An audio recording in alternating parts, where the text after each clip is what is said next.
ආයුබෝවන් යාළුවනේ. අද අපි කතා කරන්න යන්නේ ලෝකේ ඉතාම ආකර්ශනීය සහ සුන්දර සත්වයෙක් ගැන. ඒ තමයි ෆෙනික්ස් නරියා. මේ පුංචි නරියාගේ විශාල කන් දෙක නිසා එයා ලෝකේ පුරාම ජනප්‍රිය වී තිබෙනවා. ෆෙනික්ස් නරියා ජීවත් වන්නේ උතුරු අප්‍රිකාවේ විශාලතම කාන්තාරය හා ලෝකයේ විශාලතම කාන්තාරය වන සහරා කාන්තාරයේ. ෆෙනික්ස් නරියා ලෝකයේ සිටින සියලුම නරි වර්ග අතරින් කුඩාම නරියා ලෙස සැලකෙනවා. ඒ නරියාගේ ශරීරය ඉතා කුඩා වුවත් ඔහුගේ ශරීරයට සාපේක්ෂව කන් දෙක නම් තරමක් විශාලයි. සමහර විට කන් අගල් 4 සිට 6 දක්වා දික් විය හැකිය. ඔබට හිතෙන්න පුළුවන් මෙතරම් විශාල කන් දෙකක් මොකටද කියලා. ඇත්තටම මෙම කන් දෙක ෆෙනික්ස් නරියාගේ ජීවිතයට ඉතා වැදගත්.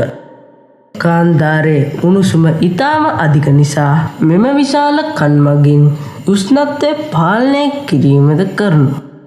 ඒ වගේම වැලියට ගමන් කරන කුඩා සතුන්ගේ ශබ්දය පවා ඇසීමට මෙම කන් උපකාරී වෙනවා.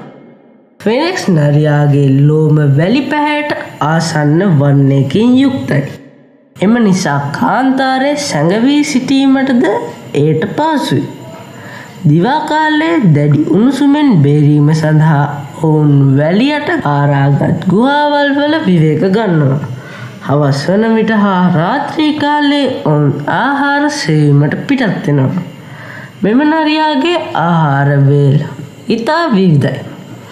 ඔවුන් කෘමීන්, පළඟැටියන්, කුඩා මීයන්, කටුස්සන්, කුරුල්ලන්ගේ බිත්තර හා සමහර පළතුරුද ආහාරයට ගන්නවා.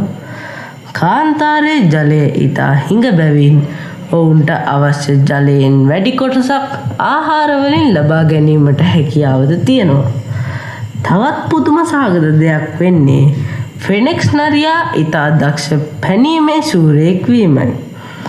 ඔහුට තම ශරීරයේ ප්‍රමාණයට වඩා ඉහළට සහ දුරට පැනීමේ හැකියාව තිබෙනවා. මේ හැකියාව නිසා විලෝපිකයන්ගෙන් බේරීමට ආහාර අල්ලා ගැනීමට ඔවුන්ට උපකාරී වෙනවා. ෆෙනික්ස් නරියන් සාමාන්‍යයෙන් කුඩා කණ්ඩායම් වශයෙන් ජීවත් වෙනවා. ඔවුන් තමන්ගේ ප්‍රදේශය ආරක්ෂා කරගෙන ජීවත් වන අතර විවිධ ශබ්ද භාවිතා කරමින් එකිනෙකා සමග සංනිවේදනය කරනවා. ෆෙනික්ස් නරියාගේ විශාල කන්, කුඩා මූණ සහ මුදු ලෝම නිසා ඒ කාටත් හිතද ගන්නා සතෙක් බවට පත් වෙලා තියෙනවා. ඉතින් යාළුවනේ, අද අපි කතා කළේ කාන්තාරයේ ජීවත් වන පුංචි නමුත් අතිශයින්ම විස්මයජනක සතෙක් වන ෆෙනික්ස් නරියා ගැනයි. මෙවැනි තවත් අපූර්ව සත්වයන් ගැන දැනගන්න කැමති නම් අපගේ YouTube channel එක subscribe කරන්න. වීඩියෝට like එකක් දාන්න. යාළුවන් සමග ෂෙයා කරන්න. එහෙනම් නැවත අලුත් වීඩියෝ එකකින් හමු වෙමු. ස්තුතියි.